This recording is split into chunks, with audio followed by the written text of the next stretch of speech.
Hai guys, kembali lagi di Cetak Gol Harian bersama aku Vita Mela. Hari ini ada kabar terbaru dari Chelsea yang berencana mendatangkan dua pemain bintang asal Serie A, yaitu Paulo Dybala dan Dusan Vlahovic sesuai permintaan dari Mauricio Pochettino. Sementara MU melakukan pembelian panik dengan mendatangkan kiper asal Jepang yakni Shion Suzuki. Simak selengkapnya di Cetak Gol Harian berikut ini. Kita awali berita hari ini dari kabar rumor ada MU yang menawarkan Mason Greenwood demi memuluskan transfer Rasmus Højlund dari Atalanta. Selain itu, Setan Merah juga bakal mendatangkan kiper asal Jepang yakni Shion Suzuki setelah melepas David De Gea. Manchester United siapkan tawaran menarik untuk memboyong Rasmus Højlund dari Atalanta. The Red Devils kabarnya siap meminjamkan Mason Greenwood sebagai bagian dari kesepakatan. Tawaran ini diprediksi bisa memuluskan transfer Højlund ke skuad Setan Merah. Atalanta dikabarkan telah menolak tawaran sebesar 35 juta euro dari Manchester United. Manajemen Setan Merah pun siap melepas tawaran kedua sebesar 50 juta euro ditambah Greenwood di dalam proposal. Atalanta sendiri mematok harga sekitar 100 juta euro untuk Højlund. Masa depan Greenwood sendiri masih belum diputuskan oleh The Red Devils. Namun Erik ten Hag kabarnya ingin Greenwood tetap dipertahankan oleh Manchester United. Pelatih asal Belanda itu menilai Greenwood masih punya bakat yang potensial di masa depan. Setelah ditinggal David De Gea, Manchester United masih mencari sosok kiper baru. Mereka seakan panik dengan membidik kiper Urawa Reds Diamond yaitu Shion Suzuki. Shion Suzuki sendiri merupakan pemain muda Jepang keturunan Ghana. Di musim lalu, kiper berusia 20 tahun ini menjadi tim utama Urawa dengan mampu memainkan 5 pertandingan. Kabarnya Manchester United sudah semakin dekat merekrut Suzuki ke Old Trafford. Alasannya, Urawa setuju untuk melepas sang pemain dengan kisaran 5 juta pound sterling. Harga tersebut akan jadi rekor transfer termahal di J-League. Sebelumnya, Kyogo Furuhashi menjadi pemain termahal yang dibeli Glasgow Celtic dari Yokohama F Marinos seharga 4,5 juta euro. Chelsea membidik Paulo Dybala untuk memenuhi keinginan dari Mauricio Pochettino musim depan. Sementara Newcastle United dikabarkan sudah mencapai kesepakatan untuk mendatangkan Harvey Barnes dari Leicester City. Chelsea berencana mendatangkan pemain anyar untuk mengarungi musim depan. Pelatih Mauricio Pochettino sudah mengantongi nama-nama yang menjadi incarannya di musim panas ini. Salah satunya ada Paulo Dybala yang saat ini berseragam AS Roma. Penyerang asal Argentina sudah disukai oleh sang pelatih sejak dia melatih Paris Saint-Germain. Sepanjang musim lalu, Dybala masih membuktikan kapasitas bersama skuad Giallorossi. Dari 38 pertandingan yang dimainkan, dia berhasil melesakkan 18 gol dan 8 assist di semua kompetisi. Apalagi Chelsea nggak perlu dana besar untuk mengamankan jasanya ke Stamford Bridge. Sebab ex-Juventus ini punya mahar murah seharga 12 juta euro saja. Menanggapi hal itu, Dybala mengaku nggak sama sekali tertarik bergabung dengan Chelsea. Bahkan pemain 29 tahun ini mengindikasikan bakal menambah masa baktinya bersama AS Roma. Selain Dybala, Chelsea juga menginginkan Dusan Vlahovic dari Juventus. Pemain asal Serbia itu dihargai dengan mahar 90 juta euro atau sekitar 1,4 triliun rupiah. Newcastle United sedikit lagi merampungkan transfer Harvey Barnes dari Leicester City. Mahar sebesar 35 juta pound sterling kabarnya telah disepakati kedua klub. Eddie Howe menilai Barnes akan jadi tambahan amunisi yang bagus di posisi sayap kiri.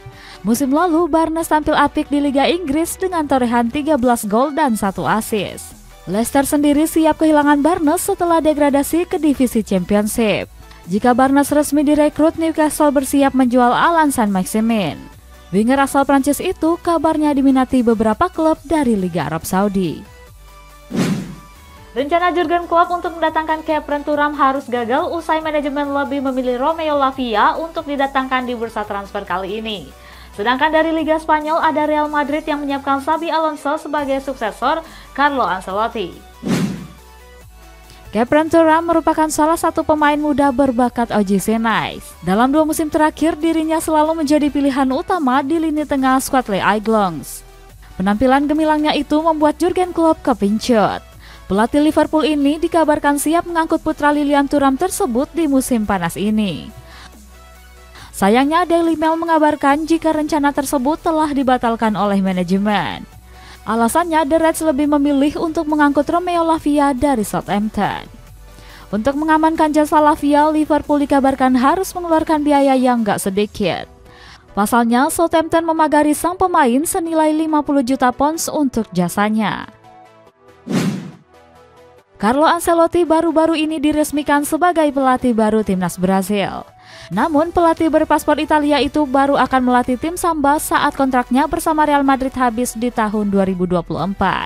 Alhasil manajemen El Real harus bergegas mencari pelatih baru untuk menggantikan Ancelotti. Nama-nama seperti Zinedine Zidane, Raul Gonzalez hingga Xabi Alonso pun masuk dalam radar klub. Menurut salah satu jurnalis Cove Offside, yakni Christian Falk, mengatakan kalau Xabi Alonso jadi kandidat terkuat untuk menjadi mengisi kursi kepelatihan Real Madrid selanjutnya. Manajemen Los Blancos merasa Xabi adalah kriteria yang ideal untuk menggantikan Don Carlo. Hal tersebut berkaca dengan performa Xabi saat melatih Bayer Leverkusen di musim lalu. Namun peluang Real Madrid untuk memulangkan Xabi di musim depan dinilai sulit. Pasalnya, pelatih asal Spanyol tersebut mengaku masih memiliki rencana besar bersama skuad pabrik. Al-Ittifaq siap mendatangkan Jordan Henderson dari Liverpool untuk bekerjasama dengan Steven Gerrard di Saudi Pro League musim depan. Sementara Riyad Mahrez diisukan sudah mencapai kesepakatan untuk hijrah ke klub kaya raya asal Arab Saudi yakni Al-Ahli. Usai resmi dilatih Steven Gerrard, Al-Ittifaq mulai bergerak mendekati pemain-pemain incaran. Jordan Henderson kabarnya jadi salah satu pemain yang diinginkan sang pelatih. Namun kesepakatan dengan pemain asal Inggris itu akan sulit untuk dicapai. Alasannya, Henderson masih menyisakan kontrak 2 tahun lagi hingga 2025 mendatang. Sementara itu, dia juga merupakan pemain yang masih diandalkan oleh Jurgen Klopp. Musim ini, Henderson sudah bermain dalam 43 pertandingan di semua kompetisi musim ini. Selain Henderson, skuad asuhan Steven Gerrard juga mengincar Alvaro Morata. Sebagai informasi, pemain asal Spanyol ini memang berencana dilepas oleh Atletico Madrid dengan mahar 10 juta euro. Riyad Mahrez dikabarkan sudah menjalin komunikasi dengan klub Sultan Arab Saudi Al-Ahli. Dilansir dari media Goal, winger Al Jazair itu telah mencapai kesepakatan personal. Kabarnya Mahrez sepakat dengan tawaran gaji yang mencapai 25 juta euro per tahun. Namun keinginan Al-Ahli untuk menggait Mahrez menemui kendala besar. Alasannya, Manchester City enggan melepas kepergian Mahrez ke klub kaya raya Arab Saudi tersebut. Sebab The Citizen sedang kekurangan opsi pemain di sektor lini sayap. Beralih ke kabar resmi, ada William Saliba yang baru saja menandatangani kontrak baru bersama Arsenal hingga 2027 mendatang. Sedangkan AC Milan akhirnya mencapai kesepakatan untuk mendatangkan Christian Pulisic dari Chelsea. Arsenal menunjukkan kesiapannya mengarungi musim baru dengan memperpanjang kontrak William Saliba. Bek andalan Mikel Arteta itu resmi memperpanjang kontraknya di Emirates Stadium. Pemain asal Prancis ini akan terikat kontrak baru dengan durasi 4 tahun hingga 2027 mendatang.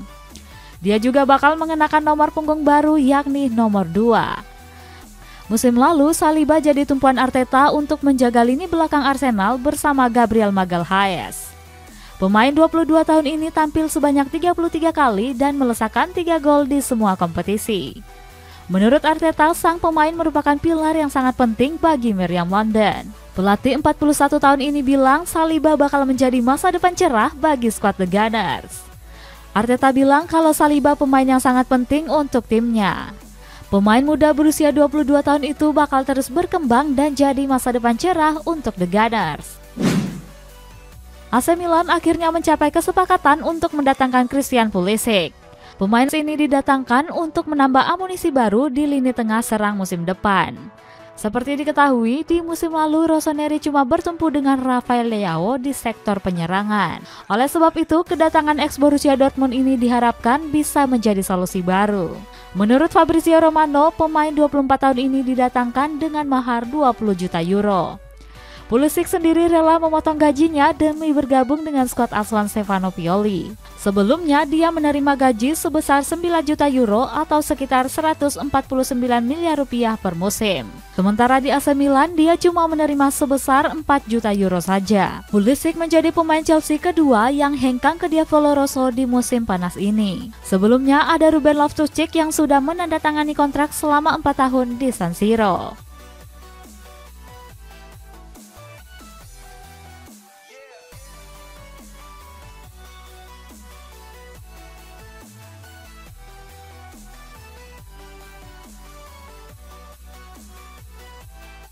Brighton resmi merilis jersey terbaru untuk mengarungi musim 2023-2024. Jersey tersebut masih dibesut oleh aparel terbesar asal Amerika Serikat yakni Nike. Seragam ini memakai warna hitam sebagai warna dasar ditambah dengan pola garis berwarna hijau. Gak lupa logo American Express masih terpampang di bagian dada sebagai sponsor utama mereka. Jersey tersebut diumumkan langsung di laman resmi klub dan menjadikan Kaoru Mitoma sebagai model utama. Untuk harga jersey tersebut dipatok cukup murah dengan 60 pound sterling saja. Rumah Presiden Paris Saint-Germain yakni Nasser Al-Khelaifi dikabarkan digeledah oleh kepolisian karena diduga terlibat dalam kasus penculikan. Di kabar penutup ada PSSI yang sudah ajukan 8 stadion ke FIFA untuk menggelar Piala Dunia U17. Kabar mengejutkan datang dari Presiden Paris Saint-Germain Nasser Al-Khelaifi. Menurut laporan, pihak kepolisian menggeledah kediamannya karena diduga terlibat kasus penculikan. Dilansir dari All Ekip, Nasser dituding melakukan kekerasan dan penculikan terhadap Tayyip Ben Abderrahmane. Kejadian tersebut terjadi di tahun 2020 saat Nasser masih tinggal di Qatar.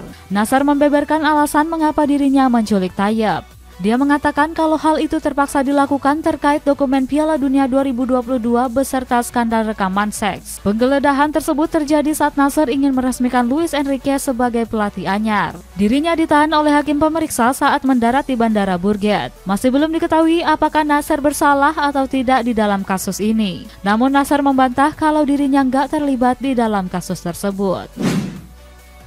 Borneo FC Samarinda bakal melakoni pekan kedua BRI Liga 1 menghadapi Bali United. Menjelang laga itu, pelatih Pieter Huistra berhasrat memberikan 3 poin bagi masyarakat Samarinda. Pelatih asal Belanda ini mengaku skuadnya dalam keadaan baik untuk laga nanti. Bahkan, Huistra sudah menyiapkan beberapa rencana demi memenangkan pertandingan nanti. Salah satunya dengan bermain dominan saat memegang ataupun tanpa bola. Selain itu, sang pelatih membuka peluang bagi Jelle Gosselin bermain di laga nanti. Huistra bilang pemain 23 tahun ini sudah pulih dan bakal masuk skuad di laga mendatang.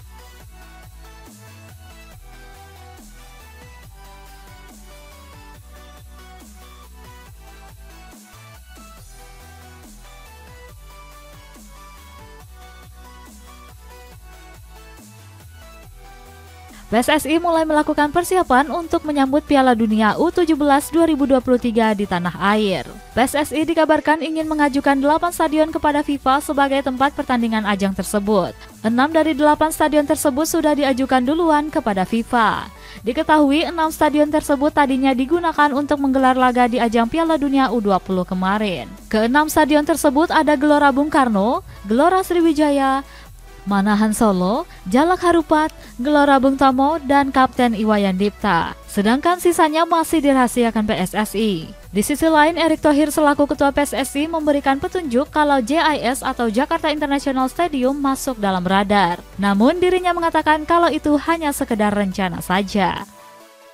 Kita masuk ke baca kolom komentar, ada komentar dari Erik Edits 03. Nonton cetak gol harian sambil sarapan pagi. Terima kasih ya soal support cetak gol harian. Jangan lupa nonton terus cetak gol harian setiap hari, mau kamu lagi sarapan, makan siang, bahkan makan malam. Jangan lupa like dan komen. Sampai jumpa.